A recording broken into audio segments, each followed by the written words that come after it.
Kembali lagi bersama admin, sang penjual magnum eceran yang setia menemani. Kali ini, kita akan melanjutkan kisah epik yang menggantung di episode sebelumnya. Ingatkan kalian pada Xiaoyan, yang dengan gagah berani menapaki jalan menuju jurang maut. Di sanalah, di antara bayang-bayang kematian, ia bertemu dengan Wujan, salah satu makhluk abadi penghuni planet misterius. Wujan, yang menyaksikan sendiri kekuatan dahsyat Xiaoyan dan klon-klon abadinya, akhirnya bertekuk lutut. Kekuatan Xiaoyan memang tak tertandingi. Namun, kedamaian itu tak bertahan lama. Tiba-tiba, seorang abadi dari istana pemburu dewa muncul, menebar ancaman. Tapi Xiaoyan tak gentar, dengan sekali hantam, ia berhasil menumbangkan sang pemburu dewa. 3 keabadi dari istana dewa telah menjadi korban keganasan Xiaoyan.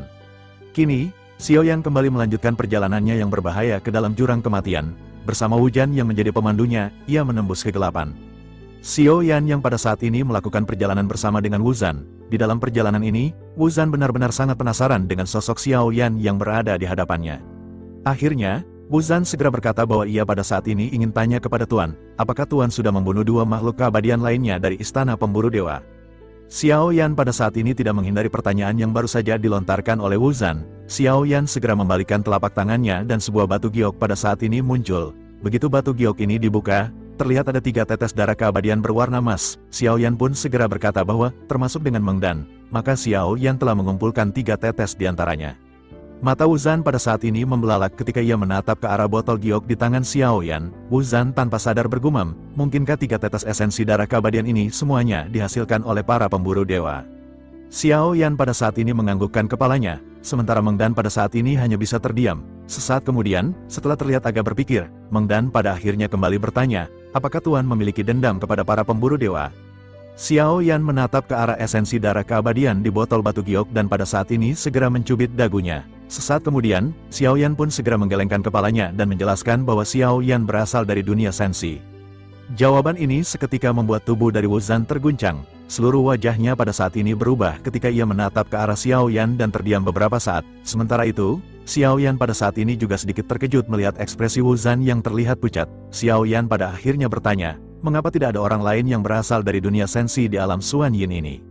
Wuzan pada akhirnya kembali tersadar, sebelum akhirnya menjawab bahwa sebelumnya ada banyak orang yang berasal dari dunia sensi, tetapi pada akhirnya tanpa terkecuali, semua orang yang berasal dari dunia sensi benar-benar telah dibantai oleh istana pemburu dewa.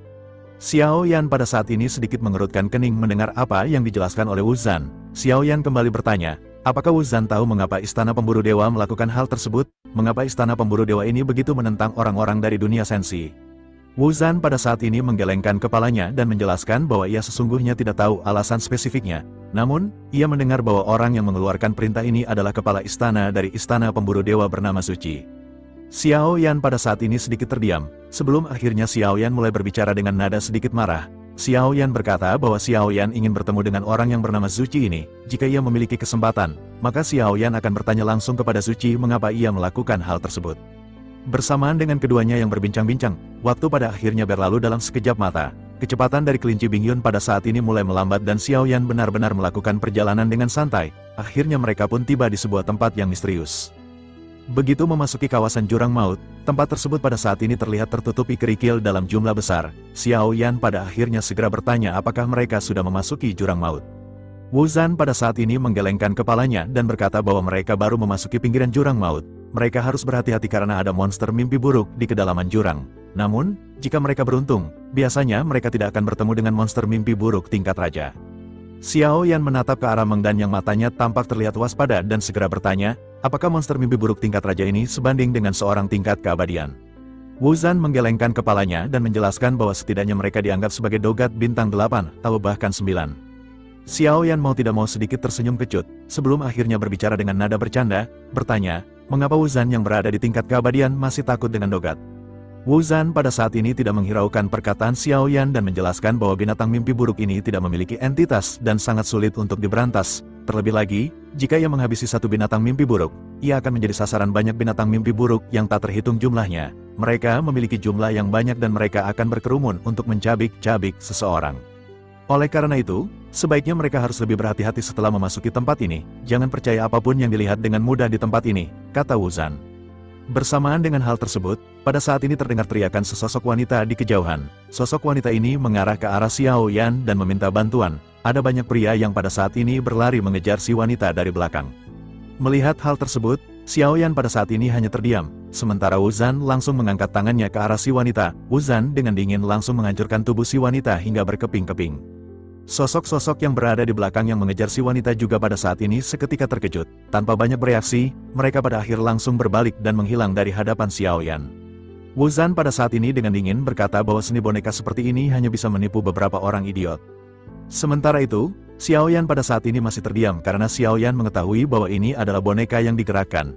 Meskipun ini adalah sosok wanita sungguhan, tetapi sosoknya sudah lama mati, ia telah dijadikan boneka sebagai pancingan oleh sosok-sosok yang mengejar sebelumnya.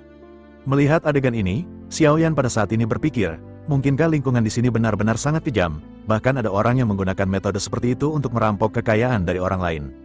Sementara itu, di sisi lain, Wu Zhan pada saat ini segera berkata bahwa mereka harus terus bergerak maju. Setelah melewati reruntuhan, mereka benar-benar akan segera memasuki jurang maut. Ini bukan lagi ketiadaan, tetapi mereka akan segera berhadapan dengan kabut tebal. Xiaoyan juga pada akhirnya segera melihat adanya kabut tebal yang mulai muncul di depan mata mereka.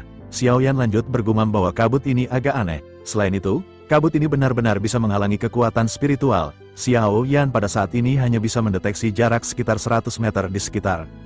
Mendengar hal tersebut, Wu Zhan pada saat ini mengangguk kepalanya dan kembali menjelaskan kepada Xiaoyan. Sosoknya berkata bahwa kabut ini sesekali akan menghilang dan berubah menjadi lautan. Begitu pula sebaliknya, sesekali lautan akan berubah menjadi kabut dan menutupi tempat ini. Biasanya waktu-waktu seperti ini juga merupakan waktu di mana jurang maut memiliki kondisi paling berbahaya.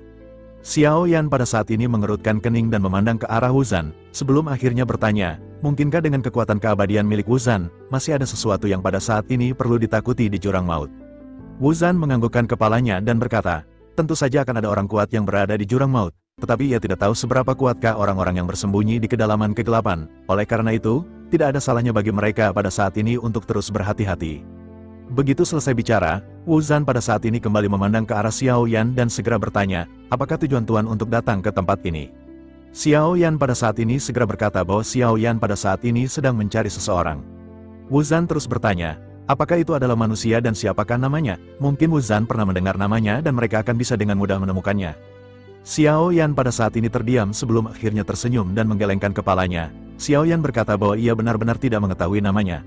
Tetapi jika mereka bisa bertemu, Xiaoyan tentu saja akan segera mengenali sosok tersebut. Lanjutnya, begitu Wu Zhan mendengar hal ini, Wu Zhan pada saat ini merasa sedikit penasaran. Wu Zhan pada saat ini benar-benar bingung dengan apa yang pada saat ini dicari oleh Xiaoyan. Wu Zhan pada akhirnya bertanya dengan sedikit ragu, apakah Tuan memiliki ciri-ciri fisik dari sosok tersebut? Xiaoyan kembali menggelengkan kepalanya dan berkata bahwa orang tersebut tidak mengenali Xiaoyan. Xiaoyan juga tidak mengenalinya, dan mereka berdua sama sekali tidak saling mengenal. Xiaoyan juga tidak tahu apakah orang tersebut masih hidup atau tidak.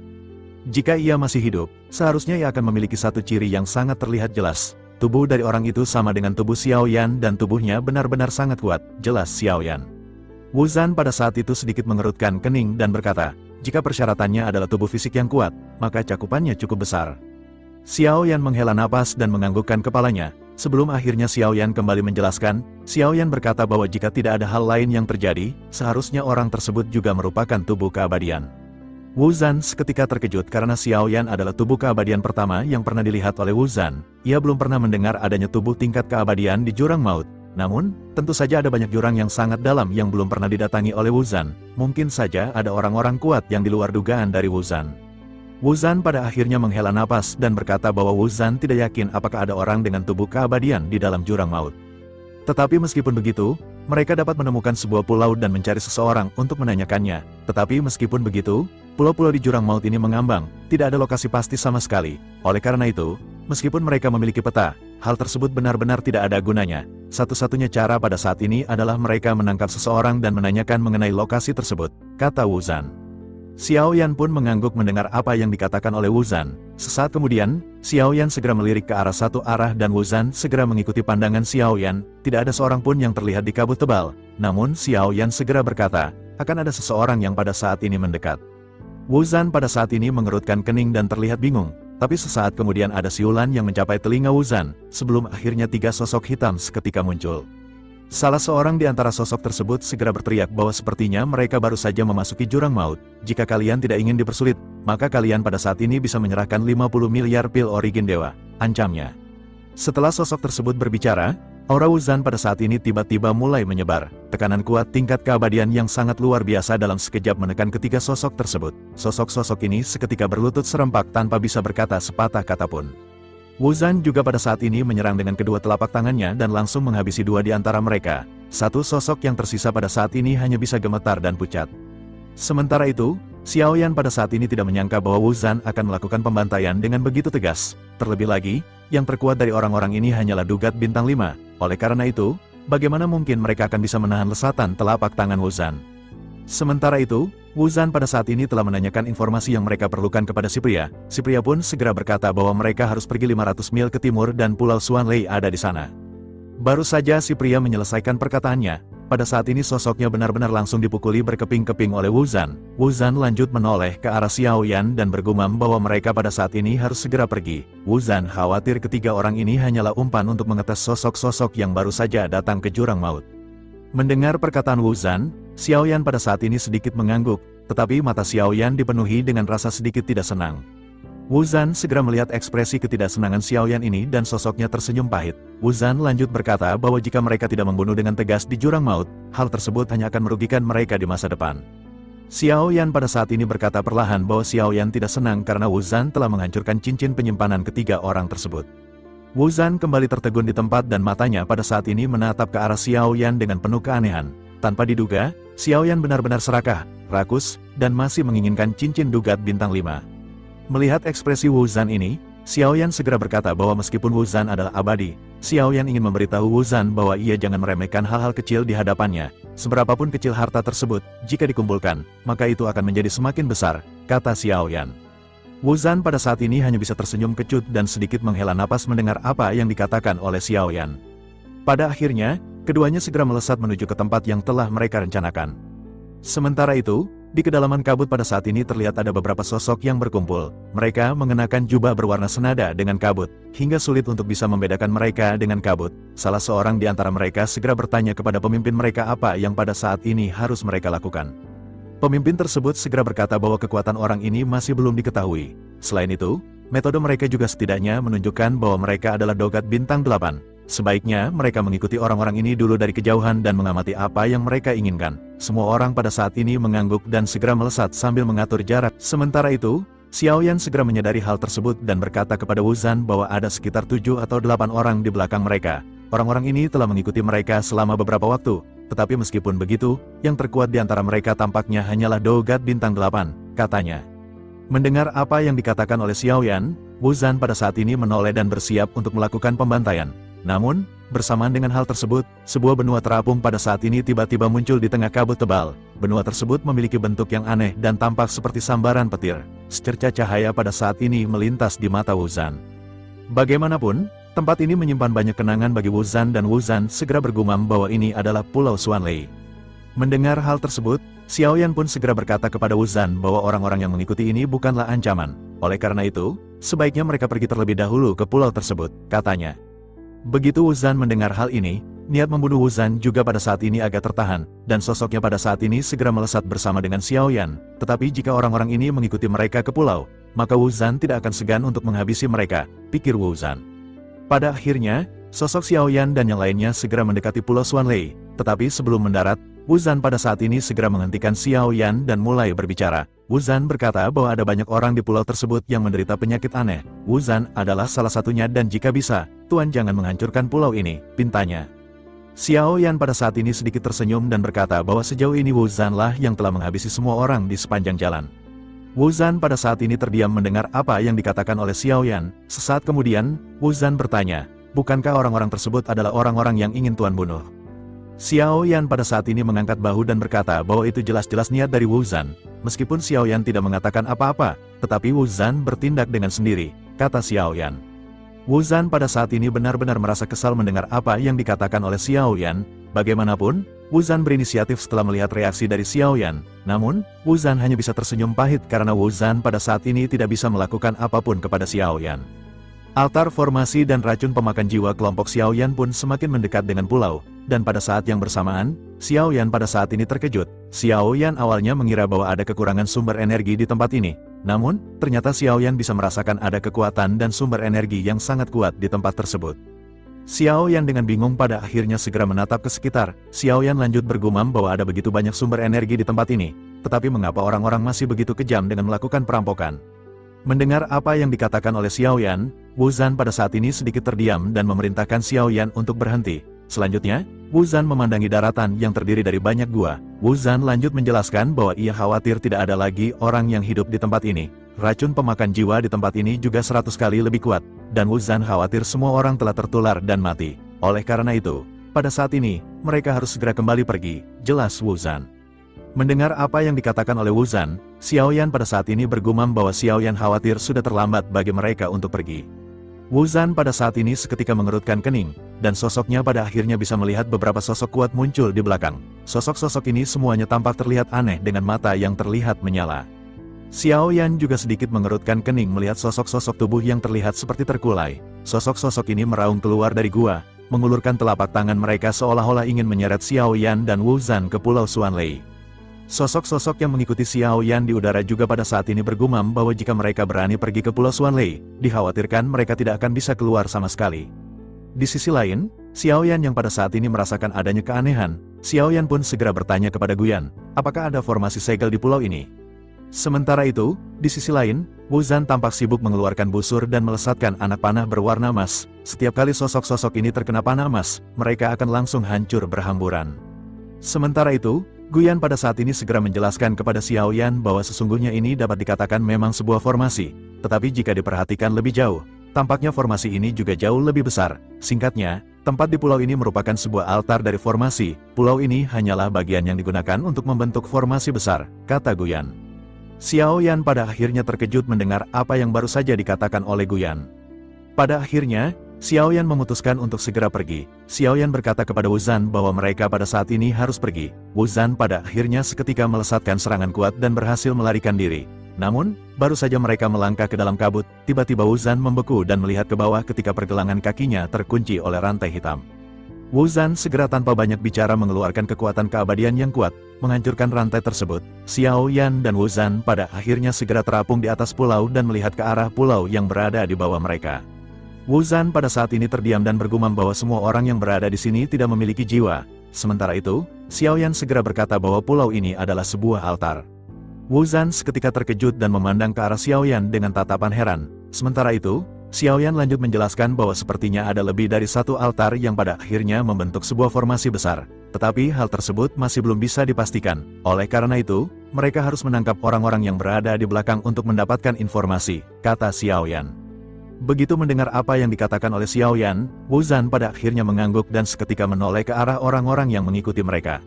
Melihat hal ini, sosok-sosok yang bersembunyi di balik kabut seketika melesat untuk melarikan diri secepat mungkin. Namun, di hadapan Wu Zhan, pelarian mereka benar-benar tidak ada artinya. Wu Zhan menyerang dengan ganas dan menghabisi mereka yang mencoba untuk melarikan diri. Sementara itu, pemimpin dari kelompok ini memutuskan untuk tidak melarikan diri dan sosoknya terdiam berkeringat deras. Sosoknya tiba-tiba berlutut di hadapan Xiao Yan setelah melihat semua rekannya yang benar-benar mati. Pria ini menyadari bahwa Wu Zhan ternyata bukan Dok Bintang 8, melainkan seorang di tingkat keabadian. Wu Zhan pada saat ini seketika membawa pria tersebut dan menghadap ke arah Xiao Yan. Wu Zhan juga pada saat ini melambaikan tangannya dan beberapa cincin penyimpanan muncul di tangannya. Wu Zhan telah mengambil pelajaran dari masa lalu dan sosoknya mengumpulkan cincin penyimpanan sebelum menghancurkan tubuh musuh-musuhnya. Jika Wu Zhan tidak melakukan hal tersebut, tentu saja Xiao Yan akan mengeluh lagi. Sementara itu, Xiao Yan pada saat ini merasa senang setelah menerima beberapa cincin penyimpanan dari Wu Zhan. Selanjutnya, Wu Zhan segera bertanya dengan suara marah ke arah si pria. Wu Zhan bertanya, siapakah yang mengirimmu untuk mengikuti kelompok Wu Zhan? Si pria menundukkan kepalanya dan hanya bisa tersenyum pahit, sebelum akhirnya berkata bahwa tidak ada yang mengirim mereka. Mereka hanyalah orang-orang terakhir yang tersisa di jurang maut dan mereka semua tidak berdaya, katanya. Xiao Yan pada saat ini mengerutkan kening dan berkata bahwa di tempat ini tidak kekurangan sumber energi. Oleh karena itu, mengapa mereka melakukan perampokan? Tanya Xiao Yan. Mendengar apa yang dikatakan oleh Xiao Yan, si pria segera berkata, sepertinya ini adalah pertama kalinya Tuan memasuki jurang maut. Sesungguhnya memang tidak ada kekurangan origin Qi di jurang maut, dan bahkan bisa dikatakan berlebihan. Xiao Yan pada saat ini segera kembali bertanya, jika begitu permasalahannya, mengapa mereka masih melakukan perampokan? Mendengar apa yang dijelaskan oleh si pria, Wu Zhan sepertinya memikirkan sesuatu dan mulai bergumam bahwa sepertinya ini disebabkan oleh klan pemakan jiwa. Pria itu memandang ke arah Wu Zhan dan menggertakkan giginya, sebelum akhirnya mengangguk dengan berat. sosoknya lanjut menjelaskan bahwa setiap orang harus menyerahkan jiwa Dogat dalam waktu 100 tahun, jika tidak, maka mereka hanya bisa mengorbankan jiwa mereka sendiri untuk pengorbanan, jelasnya. Bersamaan dengan penjelasan tersebut yang terdengar, pada saat ini sebuah suara datang dari kejauhan di dalam kabut tebal. Baik ekspresi si pria maupun Wuzan pada saat ini berubah mendengar gemuruh suara tersebut. Si pria pun segera berkata bahwa orang-orang ini telah datang, dan mereka harus segera pergi. Mata pria itu bergetar dan ekspresi ketakutan di wajahnya tampak lebih menakutkan jika dibandingkan dengan saat ia melihat Wuzan. Sementara itu, Wuzan pada saat ini segera berbicara kepada Xiaoyan, "Tuan jangan melepaskan kekuatan spiritual, semakin kuat kekuatan spiritual, maka mereka akan semakin bisa merasakannya." Xiaoyan pun seketika menahan kekuatan spiritualnya, dan Xiaoyan melihat bayangan hitam besar muncul dari kabut tebal. Sosok ini adalah monster kalajengking besar dengan jeritan tipis yang keluar dari mulutnya. Namun, yang membuat Xiaoyan semakin terkejut adalah sosok yang berdiri di atas kepala dari kalajengking. Xiaoyan pada saat ini menyipitkan matanya dan bergumam, mungkinkah ini adalah roh hantu? Meskipun jaraknya jauh, tetapi Xiaoyan pada saat ini bisa melihat sepasang mata putih tanpa pupil. Mereka menatap ke arah sosok yang pada saat ini mendekati Pulau Xuanlei. Sosok-sosok yang berada di Pulau Xuanlei juga pada saat ini segera membungkukkan tubuh, memberikan penghormatan. Sementara itu, di atas langit, sosok tersebut pada saat ini membuka mulutnya dan jiwa yang tak terhitung jumlahnya terbang keluar dari Pulau Xuanlei. Jiwa-jiwa ini segera berkumpul ke arahnya, sebelum akhirnya ditelan oleh sosok tersebut. Sesaat kemudian, begitu selesai menyerap jiwa, alis dari sosok tersebut tiba-tiba berkerut, seolah-olah ia tampak tidak puas dengan jumlah jiwa yang sedikit. Wajahnya menunjukkan ketidaksenangan ketika sosoknya bertanya, "Apakah kalian telah mempersembahkan korban yang cukup? Selain itu, apakah ada di antara kalian yang belum melakukan?" Ia perlahan menoleh dan matanya tiba-tiba menatap ke arah kabut tebal tempat Xiaoyan berada. Xiaoyan menatap sosok itu, ia berpikir bahwa sepertinya klan pemangsa jiwa ini mungkin tidak berbeda dengan istana mansion surgawi. Kekuatan mereka berasal dari memakan jiwa, dan meskipun mereka sendiri tidak memiliki jiwa, mereka terdiri dari jiwa-jiwa yang tak terhitung jumlahnya. Sementara itu, sesosok yang berlutut di kehampaan mulai berbicara. Ia berkata bahwa telah mengorbankan jiwa para Dogat dalam batas waktu yang ditentukan. Sosok roh hantu itu segera membalas, "Itu tidak cukup, jiwa yang telah kalian berikan ini jauh dari kata cukup. Mulai sekarang, aku akan mengubah peraturan, kalian harus mengorbankan 1 jiwa dalam 50 tahun. Setelah selesai berbicara, ia kembali menoleh ke arah Xiaoyan. Menyadari hal tersebut, Wuzan hendak bergerak, tetapi Xiaoyan segera berbicara terlebih dahulu. Xiaoyan menjelaskan, "Kami juga telah berkorban."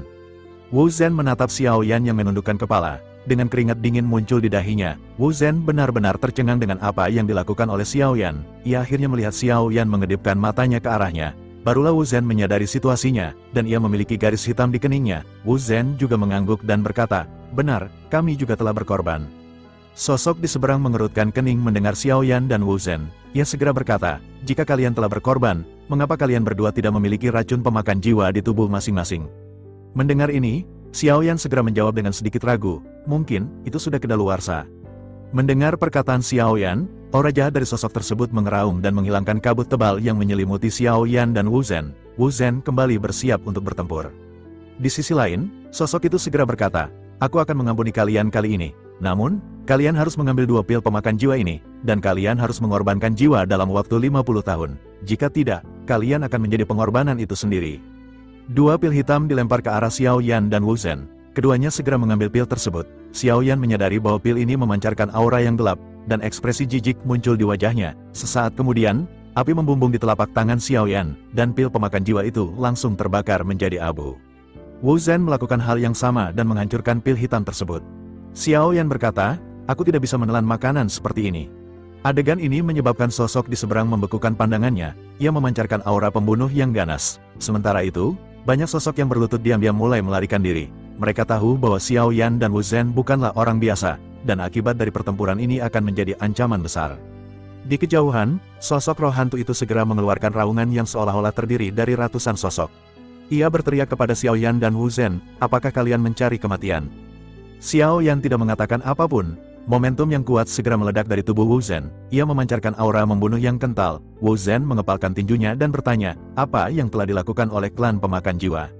Wuzan benar-benar terlihat marah karena bagaimanapun, sebelum ia pergi, Pulau Xuanlei ini dipenuhi dengan vitalitas. Ia tidak menyangka pulau ini akan menjadi seperti ini. Sosok roh hantu itu tentu saja juga merasa marah dengan tindakan Xiaoyan dan Wuzan. Di dalam kabut tebal, bayangan hitam besar melintas, dan kalajengking beracun setinggi ratusan meter mulai mendekat. Kalajengking ini segera mengeluarkan jepitnya yang beracun ke arah Wu Zhen dengan kekuatan yang kuat. Wu Zhen tampaknya telah bersiap, ia segera mengeluarkan cambuk emas dan mengayunkannya dengan keras. Cambuk itu menghantam dan menghancurkan kalajengking tersebut.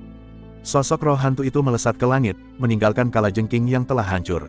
Ia memandang ke arah Wu Zhen dengan penuh ketertarikan. Ia bergumam, sudah lama sekali tidak ada makhluk keabadian di jurang ini. Kebetulan, di antara ratusan jiwa milikku, aku belum memiliki jiwa tingkat keabadian. Mendengar hal tersebut, Wu Zhen bergumam dengan nada sedikit meledek. Ia berkata, kau hanya memiliki 100.000 jiwa di dalam tubuhmu. Jika saja Raja Jiwa yang muncul memiliki 1 juta jiwa, mungkin barulah aku bisa merasakan ketakutan.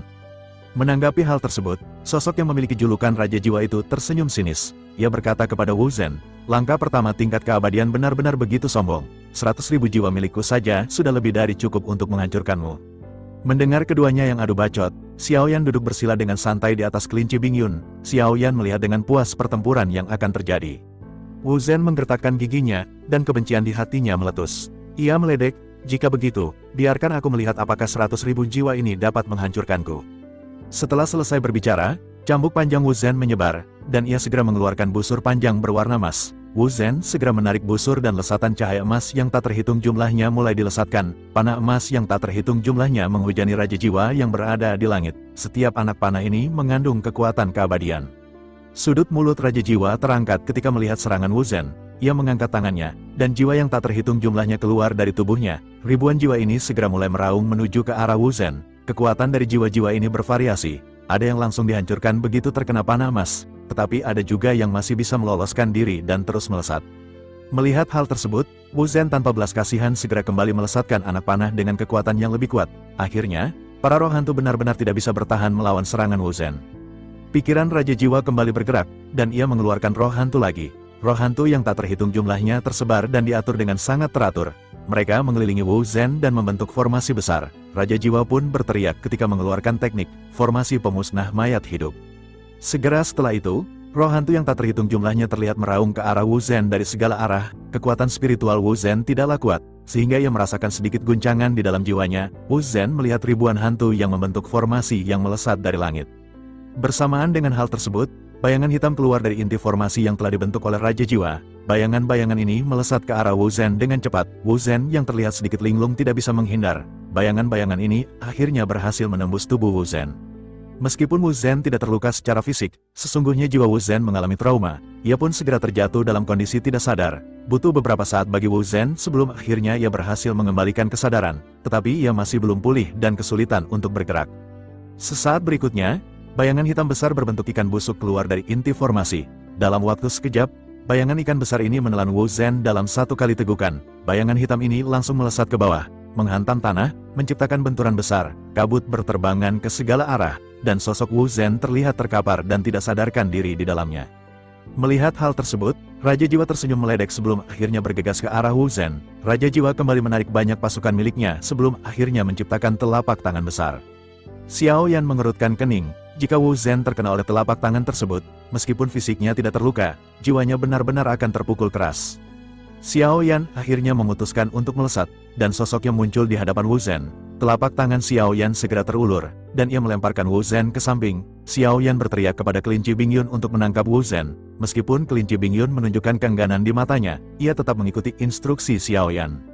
Sementara itu, telapak tangan hantu raksasa meraung ke arah Xiao Yan. Xiao Yan segera mengeluarkan kekuatan spiritual tingkat keabadian miliknya dan membentuk telapak tangan. Kedua belah pihak akhirnya saling bertabrakan. Sosok Xiao Yan sedikit mundur.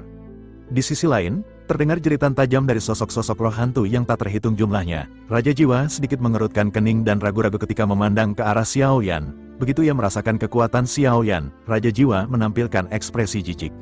Ia berkata, hanya seorang dogat benar-benar tidak layak bertarung dengan Raja Jiwa. Sebaiknya kau memiliki kesadaran diri. Kau bahkan tidak akan bisa menahan tekanan dari ratusan ribu jiwa milik Raja Jiwa. Xiao Yan menyipitkan matanya dan segera berkata, Raja Jiwa benar-benar terlihat sangat percaya diri.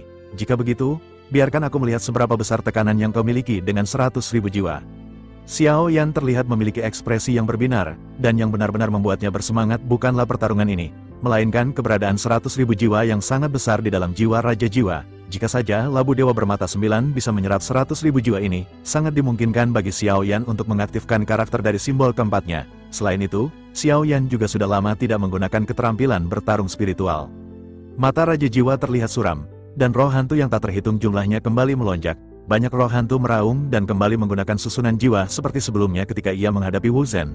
Roh hantu yang tak terhitung jumlahnya mengelilingi Xiao Yan, dan aura jahat langsung menyelimutinya. Aura ini membuat wajah Xiao Yan sedikit gelap. Tampaknya akan sangat sulit bagi Xiao Yan untuk melawan roh jahat ini tanpa menggunakan klone dewa asli. Xiao Yan akhirnya segera bergabung dengan klone dewa asli, dan origin Qi Xiao Yan mulai melonjak. Xiao Yan juga segera bertanya kepada Guyan, apakah ini adalah formasi yang bisa dihancurkan. Guyan bisa melihat formasi tersebut sekilas dan berkata bahwa itu hanyalah formasi tingkat rendah. Sesaat kemudian, cahaya biru bermekaran di mata Guyan, dan begitu ia melihat roh hantu yang sebelumnya tersusun rapi, kekacauan segera mulai melonjak di tengah formasi, dan formasi ini langsung dihancurkan. Raja Jiwa mendengus. Ia tidak menyangka akan mendapat serangan balik seperti ini. Ia menatap ke arah Xiao Yan dengan heran, tetapi sebelum ia hendak berbicara, Xiao Yan sudah melesat ke arahnya seperti bola meriam. Raja Jiwa tiba-tiba terkejut karena, begitu ia merasakan kembali aura Xiao Yan bukan lagi berada di tingkat dogat, melainkan menjadi lebih kuat. Roh hantu di belakang Raja Jiwa kembali berkumpul sebelum akhirnya Raja Jiwa mengeluarkan telapak tangan. Sementara itu, Xiao Yan berteriak keras ketika mengeluarkan dua cakram penggiling. Kekuatan spiritual yang agung dicurahkan ke dalam dua cakram penggiling. Dalam waktu singkat, dua cakram penggiling ini dilesatkan menuju ke arah Mata Raja Jiwa menjadi gelap setelah ia merasakan kekuatan spiritual dari Xiao Yan. Ia tanpa sadar bergumam, mungkinkah ini adalah kekuatan spiritual tingkat keabadian? Ini menjadi semakin menarik. Jika aku bisa mendapatkan milik Xiao Yan, maka aku akan bisa memadatkan jiwa emas kelima. Xiao Yan mengerutkan kening dan merasa kembali sedikit bersemangat. Meskipun ia tidak tahu apakah hal tersebut akan bisa memiliki efek ajaib pada labu dewa bermata 9, tidak ada salahnya untuk mencoba. Terlebih lagi, menurut perkataan Raja Jiwa, sepertinya jiwa emas ini memiliki kekuatan yang lebih kuat. Xiao Yan bertanya, mungkinkah kau memiliki 4 jiwa emas? Raja Jiwa tidak menanggapi perkataan Xiao Yan. Ia mendengus dingin. Ia kembali memancarkan roh jahat yang begitu yin, dingin, kekuatan dingin seketika dilesatkan menuju ke arah klon dewa asli. Melihat serangan ini, Xiao Yan segera menggunakan cakram penggiling jiwa untuk berhadapan dengan serangan Raja Jiwa. Benturan keras terjadi, tetapi lesatan dari Raja Jiwa terus melesat. Xiao Yan akhirnya segera mengeluarkan teknik lainnya, yakni teknik Cold Sky, energi yin atau dingin yang lebih kuat daripada Raja Jiwa seketika melonjak di sekitar. Bahkan, begitu Xiao Yan mengeluarkan teknik ini, salju terlihat turun di antara mereka. Wajah Raja Jiwa terlihat muram, dan ia bisa melihat bahwa banyak roh hantu telah dibekukan oleh serangan Xiao Yan. Raja Jiwa menggertakkan giginya dan kembali berteriak dengan dingin ketika mengeluarkan jiwa emas pertama. Dalam sekejap mata, sosok jiwa ini keluar dari bayangan di belakang Raja Jiwa. Jiwa ini terlihat berbeda dengan jiwa-jiwa yang lainnya. Ia memegang tombak emas dan meskipun terlihat seperti manusia, masih belum bisa dipastikan apakah sosoknya manusia atau campuran dengan binatang. Sosoknya tanpa banyak penundaan lagi segera melesatkan tombak emasnya ke arah Xiao Yan. Xiao Yan terlihat sangat gembira dan bertanya, apakah ini adalah jiwa emas? Xiao Yan benar-benar dipenuhi dengan semangat. Ia menatap jiwa emas yang meraung ke arahnya seolah berkata, sebaiknya kalian segera datang ke mangkuk makanku. Namun, Xiao Yan juga menyadari bahwa jiwa ini berbeda dari jiwa biasanya. Kekuatan jiwa yang dimiliki oleh jiwa emas ini begitu kuat. Xiao Yan akhirnya menatap dengan sedikit serius ke arah tombak yang dilesatkan. Xiao Yan mengeluarkan pedang berat misterius dan mengayunkannya ke arah serangan tombak. Dengan berkah kekuatan spiritual yang kuat, Xiao Yan menuangkannya ke dalam pedang. Kedua belah pihak saling bertabrakan, dan tubuh dari jiwa emas terlihat terguncang. Xiao Yan juga tampak sedikit terlempar mundur sebelum akhirnya menstabilkan tubuh. Xiao Yan mengangkat kepalanya dan berkata, serangannya cukup lumayan. Sementara itu, jiwa emas sama sekali tidak berhenti dan melanjutkan melakukan serangan ke arah Xiao Yan. Melihat jiwa emas yang sepertinya tidak mampu menghancurkan Xiao Yan, Raja Jiwa mendengus dingin dan melanjutkan mengeluarkan jiwa emas kedua bernama Wang Zhan. Dua kapak berlumuran darah terlihat dipegang oleh bayangan jiwa yang baru saja muncul. Ia tanpa basa-basi segera mendekati Xiao Yan dan melakukan serangan. Dua sosok bayangan berhadapan dengan Xiao Yan. Meskipun begitu, Xiao Yan tampak masih belum terluka oleh keduanya. Xiao Yan bergumam bahwa dua jiwa emas ini memiliki kekuatan yang lumayan. Raja Jiwa menjadi semakin kesal melihat Xiao Yan yang sama sekali tidak terluka. Ia akhirnya segera kembali memanggil jiwa yang tak terhitung jumlahnya untuk mengelilingi Xiao Yan. Bersamaan dengan dua jiwa emas yang terjerat dengan Xiao Yan, ratusan ribu sosok mulai kembali membentuk formasi sebelumnya. Setelah selesai membentuk formasi, Raja Jiwa juga tidak tanggung-tanggung segera mengeluarkan jiwa emas yang tersisa. Raja Jiwa memerintahkan jiwa emas ketiga bernama Bujing dan jiwa emas keempat bernama Xiu Yuan untuk keluar. Dua sosok pada saat ini seketika muncul, dan 4 bayangan benar-benar mau menyerang Xiao Yan. Xiao Yan menjadi semakin bersemangat melihat hal ini.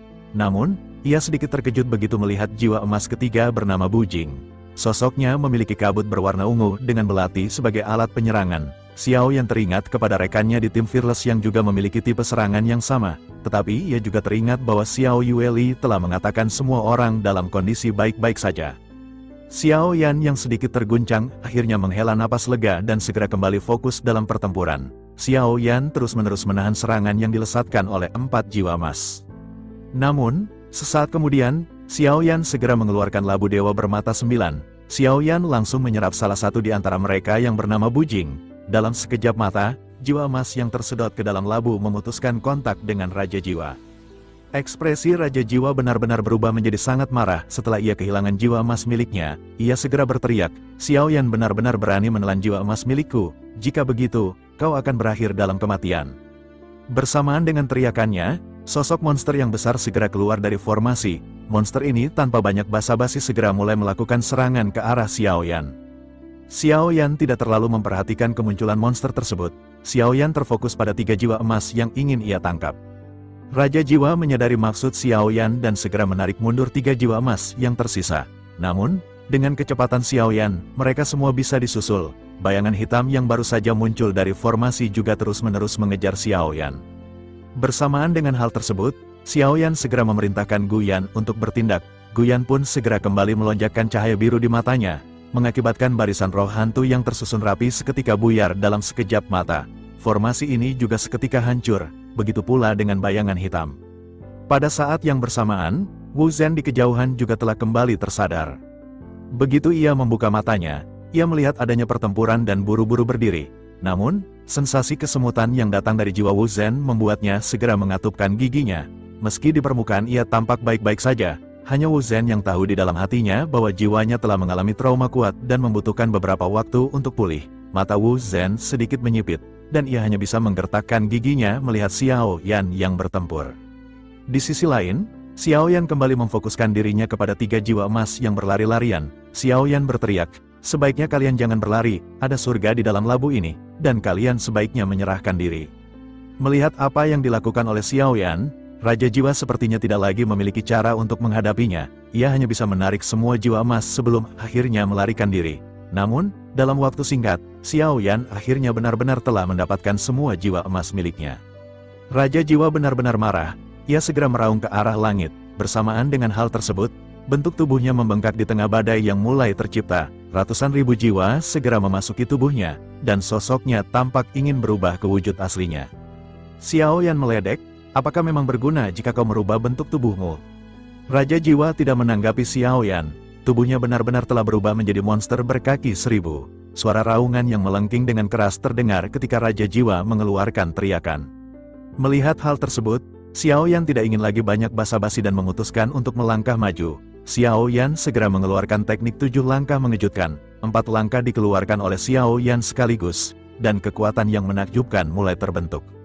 Kehampaan di atas kepala Xiao Yan robek, menampilkan telapak kaki besar yang keluar. 4 bayangan besar turun satu demi satu dan melesat dengan ganas ke arah Raja Jiwa. Raja Jiwa kembali meraung melihat serangan yang dilesatkan oleh Xiao Yan. Pada saat yang sama, bola cahaya hitam seketika mengembun di atas jiwa-jiwa yang meraung. Sesaat kemudian, seberkas cahaya hitam pun meledak mengarah ke arah bayangan kaki milik Xiao Yan. Xiao Yan sedikit mengerutkan kening melihat apa yang baru saja dilakukan oleh Raja Jiwa. Serangan lesatan cahaya ini sangat mirip dengan metode yang digunakan oleh roh hantu dari mansion surgawi. Ini adalah sinar nirvana yang sebelumnya digunakan untuk menghancurkan Xiao Yan. Xiao Yan mencubit dagunya dan tampak berpikir, mungkinkah mereka berasal dari garis keturunan yang sama? Namun, masih tidak diketahui yang manakah di antara mereka yang merupakan ras murni dari keduanya. Xiao Yan akhirnya menghela napas dan menatap ke arah lesatan cahaya hitam yang bertemu dengan bayangan kaki Xiao Yan. Keduanya tiba-tiba meledak dengan suara yang keras yang memekakkan telinga. Selama pertempuran sengit di antara Xiao Yan dan Raja Jiwa, banyak juga sosok yang keluar dari kabut. tebal. Mereka menyaksikan pertempuran ini di kejauhan. Mata mereka tertuju pada Xiao Yan dengan tatapan ngeri. Mereka bertanya-tanya, siapakah yang berani datang ke jurang maut untuk menyerang para pemakan jiwa? Alasan mengapa jurang maut ini menjadi area terlarang adalah karena ini adalah wilayah dari klan pemakan jiwa. Bukankah sama saja dengan mencari kematian bagi seseorang yang mengambil tindakan di sarang? Xiao Yan yang pada saat ini masih bertukar pukulan bersama dengan Raja Pemakan Jiwa. Pada saat yang bersamaan di bagian yang lebih dalam dari jurang maut terdapat sebuah tempat di tengah kegelapan, ada sebuah altar besar dan ada sesosok yang telah disegel oleh rantai-rantai besar. Sosok ini tiba-tiba membuka matanya dan amarah pada saat ini seketika melonjak di matanya, otot-otot di wajahnya juga pada saat ini bergerak-gerak dan sosoknya dipenuhi dengan aura permusuhan yang kuat. Sosok ini terlihat seperti bocah yang baru saja berusia sekitar 5 atau 6 tahun. Tetapi meskipun begitu ekspresi di wajahnya terlihat sangat tidak sesuai dengan tubuhnya, suara bocah lelaki itu pun seketika terdengar ketika berkata, sungguh sangat disayangkan permaisuri sialan itu benar-benar telah menyegelnya di sini. Dan aku merasakan dia, aura kehidupan dia ternyata kembali ke dunia. Aku akan membalaskan dendam apa yang telah kau lakukan kepadaku.